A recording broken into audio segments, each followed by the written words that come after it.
Interface Video, in cooperation with Fairfield Federal, presents Fairfield Today.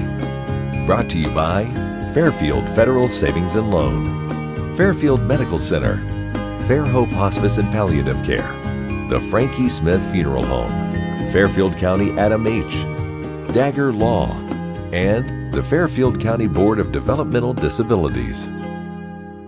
Hello friends, welcome to Fairfield Today. Paul Jasson with you. We're beginning a new year, 2022. Thank you for joining us. It's going to be a great year on Fairfield Today. We've got lots of plans for great guests and interesting programs and things to do throughout the year. Everything is kind of back to normal and things have come back in terms of things like the festival and the fair and some of the big events, and everybody has their little community things going on. So 2022 should be a fun year, an exciting year to do all the things we like to do here on Fairfield Today. We'll begin the year by talking about an area that I don't think I've talked about. Maybe it's been a year or two since we've had some folks on to talk about the Fairfield County Airport, the Fairfield County Airport Authority, just north of the city out there by Greenfield Township, up in that area right here. And I've got the people that are in the know about the Fairfield County Airport. I got the board president, Glenn Burns, to my right. Glenn, welcome. Thanks for coming. Thank you, Paul, for and Jon Kochis. Jon is a board member out there, and you guys put in a lot of good work out there. You're board members. How long have you been on the board, Glenn? About 20 years. 20 years, and you? About six. About six. Yeah. Do you fly also, or just I do a board? not. I do not. Well, these guys will work on you. I don't know that I trust myself yet. Well, I think the airport out there is just one of the great things that this county has, that we're fortunate to have it. I think we're in a good area right here, sort of between Columbus and Ohio State, and a few miles to the south, Athens and OU.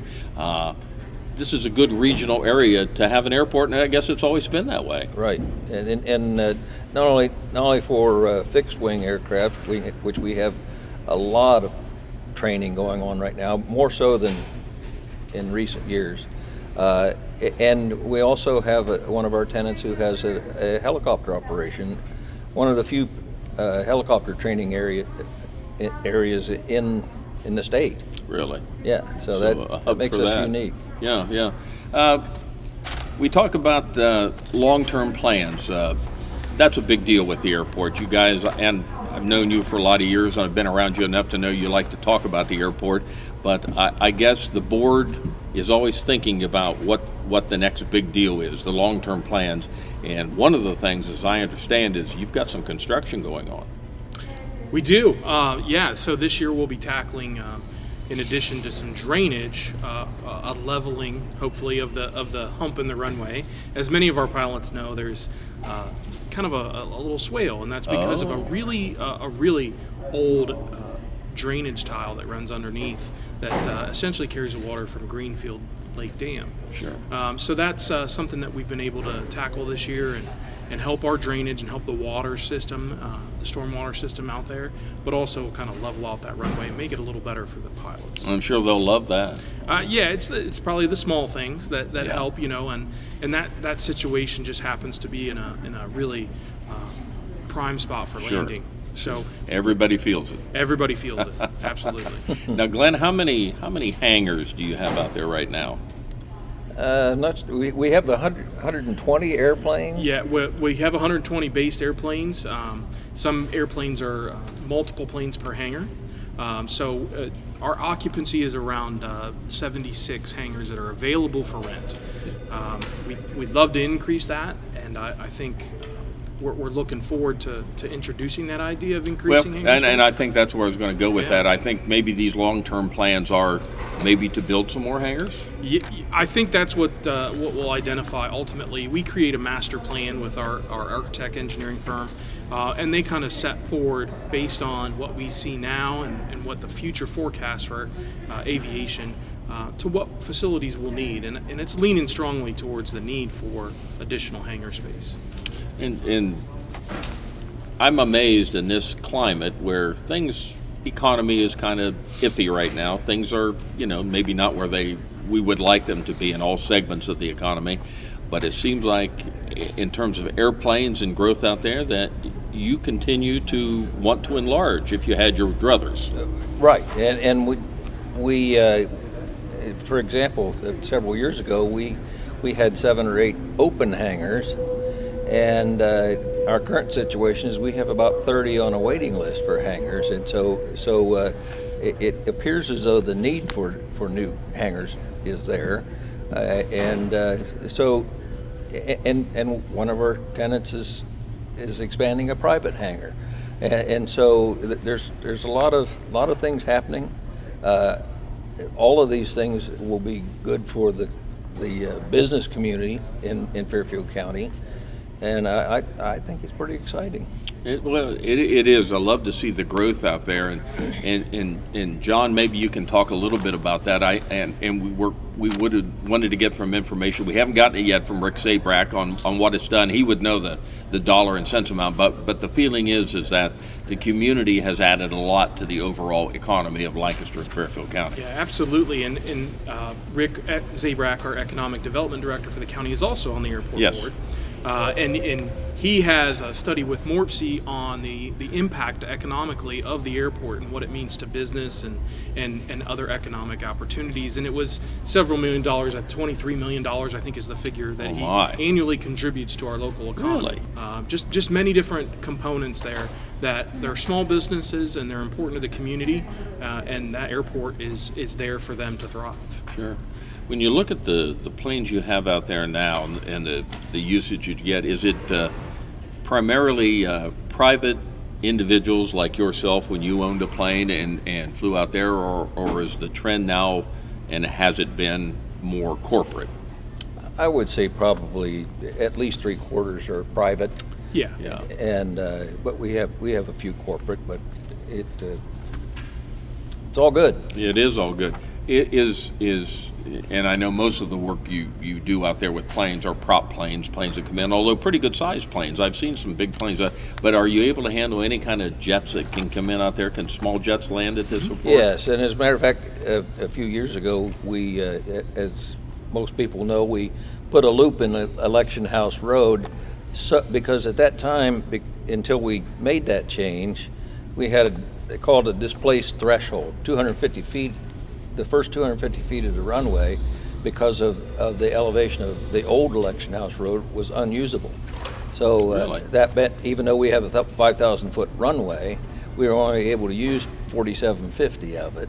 And now that we've made that change, we can use all of it, which allows us some pretty decent-sized corporate jets. We can't land commercial airliners there, Sure. but some pretty good-sized corporate jets can come in, and 5,000 feet is one of the keys that they use, is whether they can use the airport or not.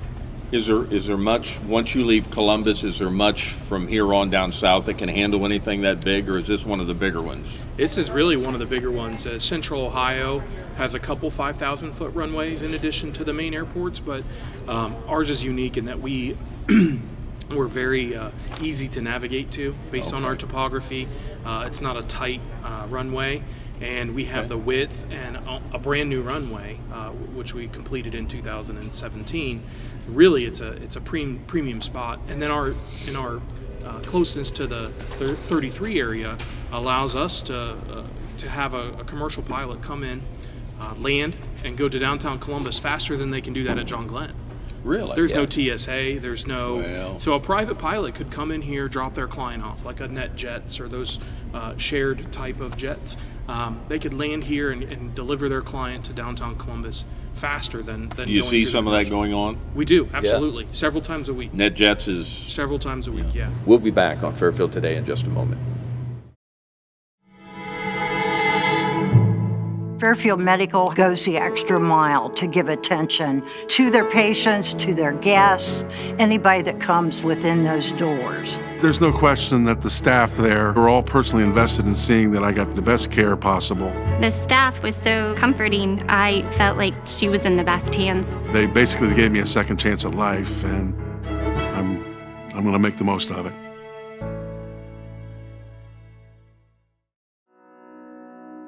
The Frankie Smith Funeral Home and Crematory in Lancaster and the Johnson Smith Funeral Home in Baltimore have a long and wonderful history of serving our community.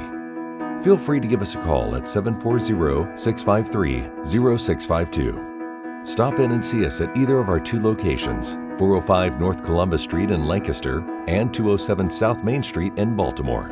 respect for tradition, regard for change. Life is unpredictable. That's why estate planning is important. Estate planning provides you comfort and peace of mind knowing that you're taking care of your loved ones and ensuring your legacy lives on just as you envisioned. You lived a life that is beautifully and uniquely yours. You deserve an estate planning attorney who understands that and creates a plan as unique as you and in the best interest of your loved ones. You deserve the local, trusted, experienced attorneys at Dagger Law. Fairfield Federal. When it comes to our customers and our community, we go above and beyond to help. Our people make the difference. We were retiring from Tucson, Arizona, and we made a retirement trip out around Ohio, having decided that's where we wanted to be. And we came across this town called Lancaster, and we fell in love with the downtown area where the fountain is and the memorials and the flags and all this stuff. And I looked around and I said, there's our bank right there. There's something to be said about a community bank in your hometown. Right. If you live in the community, you should do business in the community as much as possible. So it makes sense to bank with the community bank where you live. Fairfield Federal is the bank to be at. If you live in this town, or any town actually, you want to bank at a local home bank. The employees are happy here, they're conversant, customer service is through the roof. There's nothing more you could ask for. Personal or business banking, whatever you need, we take it seriously because we know you do. Stop by today at any of our 3 locations and see why the difference is clear. Fairfield Federal Savings and Loan specializes in banking that revolves around you. Member FDIC, Equal Housing Lender. Welcome back to Fairfield Today. We're talking about the airport on the north side of Lancaster, up by Greenfield Township, that whole area up in there, that big body of land up there that keeps increasing in terms of the needs for the Fairfield County Airport and the authority up there. I've got a couple of board members. To my right is Glenn Burns, who is the board president of the Port Authority, and then Jon Kochis, my extreme right, who's on the board. And Glenn, one thing you hit on a little bit earlier is pilot training. Now, I have my fair share of friends that are pilots, and many of them learned to be a pilot from this airport. Right. When I got out of the Army, I used my Army money for college, but I had another friend that we went in together, got out at the same time. He used his to learn to fly as a hobby, and for like you had a pilot license for many years. But I guess now the training is that's a big deal out here at this airport. New pilots and training in pilots is a big deal. Yes, it is, and it's an all-time high. All-time high. The airlines, many of their pilots have either aged out or because of lack of business, some of the pilots have been let go, and now they're in the process of hiring new pilots. And of course, it's cheaper for them to hire new pilots than to. Sure. And so that's led to an increase in training. You asked me earlier about what does it take to become a private pilot? You have to have at least 40 hours of training in order to become a private pilot. About half of those with an instructor, and then half of that is solo time. And then you, of course, have to pass a written and take a check ride with the pilot examiner in order to do that. And then if you want to get instrument rated, that's additional training beyond that. And if you're going to fly in the clouds, you need an instrument training. And so there's a lot of instrument training going on as well. So and these are your instructors are people that operate right out of this airport. You go here for all your training. All of that things you just talked about can be done here. All right, at the airport. Yeah. Yes. And what's the time frame from that? So if you went clear through if you were able to just stay at it and do it on a pretty regular basis, maybe like you did it, what's the length of time from zero to having your license? I did mine sort of like you mentioned, as quickly as I could, and still work at the same time. It took me 4 months. 4 months. And I immediately decided to go for my instrument rating, so that was an additional 4 months on top. 4 of months that. Just for the instrument rating. Right. Yeah. Yes, sir. So it took better part of a year, more than half a year, to get everything done. And then you were able to solo fly, and eventually I know you bought a plane and had that, but that's pretty exciting when you do that. I think that's quite an accomplishment, I think, to become a pilot. Is. Yes, sir. Yeah. It was a lot of fun, I bet. Oh, yeah. I'll say. I've flown with you. I can remember several of us made a trip up to northern Ohio with the Lancaster Kiwanis Club. We flew into Fort Clinton. They came out and picked us up. We had a meeting, came back. They took us back, and we flew back. And it's pretty exciting. I know you had a lovely plane, and 4 of us went up there. And just being in a small plane, it's so much of us, many of us, I don't fly much anymore these days. But I can remember when I did fly, and I flew out of this airport with my friend who was learning to fly, from my Army buddy, from learning to fly here. And that's the first time I'd really seen Fairfield County from a small plane. Mm-hmm. And everything looks so much different. It is a neat experience. It's a neat look, and a look you don't get any other way. I would like to add, though, that you asked about the timing for getting your license and instrument rating.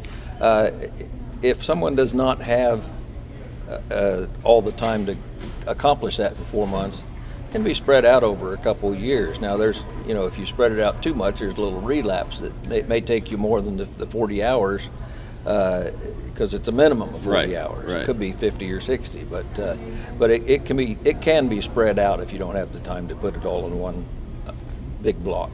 Yeah. And then you also talked about helicopter training. I actually knew someone, my friend Ron Rutter, who used to live here in town, who taught helicopter. But your pilot trainers out there, they also are licensed to train helicopter, and you have some of that? We do. Actually, there's one organization dedicated solely to that, and they have their own different animal outfit. there. Yeah, different. But I do remember one time that I had my airplane over at Chillicothe for getting some radio work done, and I went with Steve Slater, who owns the helicopter training business, and he was taking me over to pick up the airplane after the radio had been taken care of. And we got off the ground, and he says, "Okay, it's yours." I said, "I've never flown one of these things before," and it's a whole different experience. I bet. Even to a licensed pilot. Absolutely. Yeah, I can imagine. John, let's look a bit more construction out there. I guess you've got some. You're actually building a couple new buildings out there, which are things that we wouldn't necessarily know about. Yeah, so this is an area actually acquired by the county commissioners, adjacent and connected to the airport. Okay. That originally formerly known as the MedFlight facility. So we all remember that building right there. Sure. So it just made sense for the county to acquire that, and MedFlight had a very fair price on that. Not necessarily having a concrete plan, but we did know we needed storage for our vehicles that maintain the airport, our lawn mowers, our snow plows, and things like that. So the goal has been to build that building. In the meantime, it became also advantageous for the commissioners to consider storage for the sheriff's office. So they'll also be kind of combining with us in this project to build 2 facilities. So the sheriff's office will have vehicle storage out there for some of their specialized vehicles, and then we'll have storage in that area for our snow plows and lawn mowers. They'll look just like hangars. They'll have the same paint scheme, kind of give a uniform look, but you'll really see those from 33. They'll be right there on the edge of the road, and a really great addition to some of the other projects that we're doing at the airport. And I don't know if you know this, how many acres, maybe you know too, Glenn, but how many acres is the airport? What's the big picture here? Do we know? Over 150 acres are just devoted to the airport itself. So we do know, because we have to get some folks and some really amazing guys with the Historical Aircraft Museum to mow all that and snowplow all that. So, those guys really are the backbone of keeping us going and maintaining the facility. But yeah, over 150 acres. Is there any indication you'd ever want to acquire any more, or even is that possible out there? Are you kind of landlocked in where you are now with I know you have a housing development pretty close. We do, but we do have some property that we already own north of the runway, and I think we probably are open. Yeah, I think what we're looking towards in this master plan update is that really lends itself to a really perfect commercial aviation development. Accessible by Claypool Street, which is the road to access the Cadillac dealership or Tractor Right. Supply. We're all Right. familiar there. Right. We have full water, sewer, power infrastructure ready to go. We've got about 70 acres there that are prime commercial development, hopefully commercial with aviation-related commercial. And Rick Zabrak's been really working on possible leads with that. Some of our aviation industries here in Central Ohio to see if that they'll have direct connect to the runway and they'll have access to a highway. I really couldn't think of a more perfect situation for aviation businesses. And as John indicated earlier, Glenn, I think where you are in this regional area, right, in this kind of open area right down there, as he indicated, and that probably happens where somebody, as you indicated, John, somebody can fly in here and get around faster than they could at Port Columbus. I was kind of amazed to hear that because, there's a lot going on with aviation anymore. It wasn't as much fun to fly these days as it was when I was younger or when I was in the Army. It was so cool to fly. Being at the airport, just getting now, there's a lot of moving parts now, and it's not easy. It's certainly a tool for businesses now, for small businesses, medium-sized businesses, way more than it used to be. Oh, yeah. And OnePlus you can use. Yeah, look at us. Yeah. Yep. Yeah. At our airport, they're our first priority. At a John Glenn, it may be Delta or United that's that first priority. Sure. So it really is a lot easier to fly through us. So we're really showing that as a feature for our airport to support Central Ohio and those businesses that need that kind of service. Well, not only that, in mentioning the possible expansion to the north with commercial endeavors, the cost of doing business here in Fairfield County is certainly much less than if you decided to base at Port Columbus or Rickenbacker. If they had space for you, right? Which they don't. No. Oh, is that right? Yeah. Pretty full up. Pretty full up with Rickenbacker, really a military operation for the most part. Bolton Field is a Columbus Regional Airport Authority airport. And then there is Ohio State as well, which is more state and Ohio State. Okay. Right. So they're pretty full up around there, but we're really looking to provide that niche for the commercial and business, small business aspect of aviation. Yeah. Well, and again, I think being right here is just come on down. Right. We're a good neighbor, not very far away. And you mentioned Ohio State. That airport is on the north side of Columbus, and so flying into Fairfield County and taking ground travel to Columbus. I mean, we're very close to the south and east end of Columbus.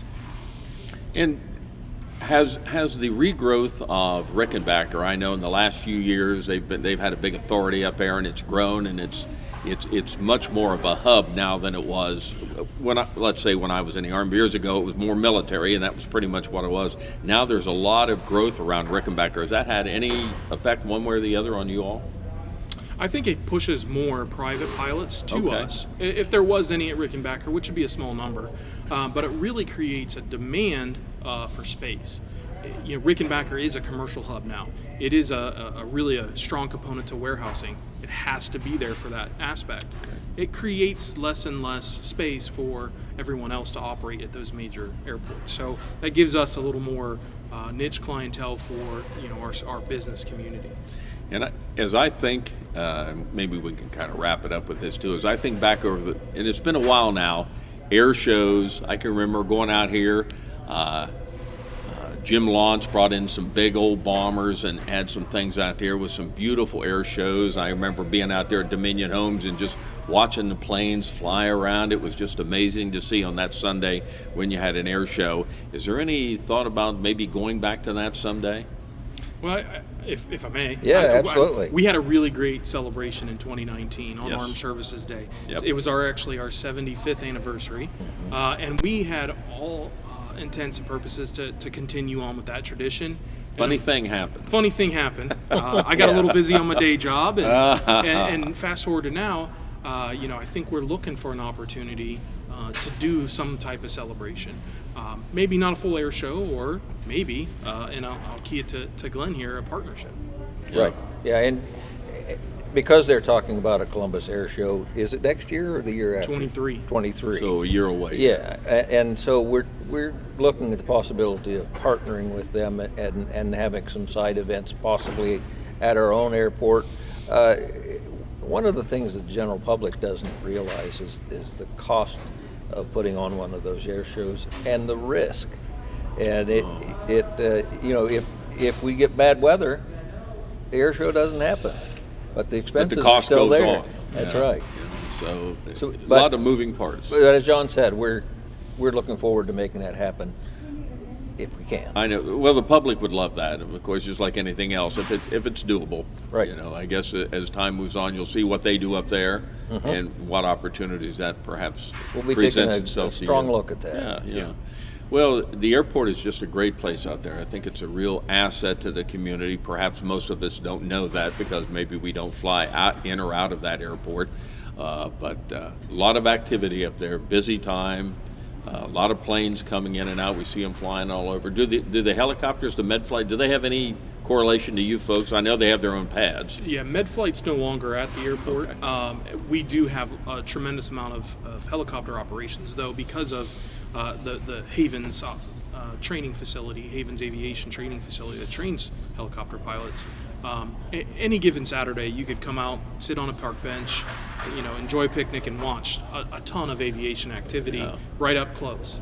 And that's unique. You can't do that at any other airport, a commercial airport. Sure. You're not going to go to John Glenn and do that. No, you you're can't not. get too close. You'll get an escort pretty soon. You can sit in the rental lot and watch planes if you want That's to. right. Yeah. That's right. But no, we encourage people to come out and sit down and check out what's going on. And we did a terminal renovation this year. It's really a nice little terminal. It's an old building, and we kept her fresh. And hopefully we can continue to expand and provide more services that way.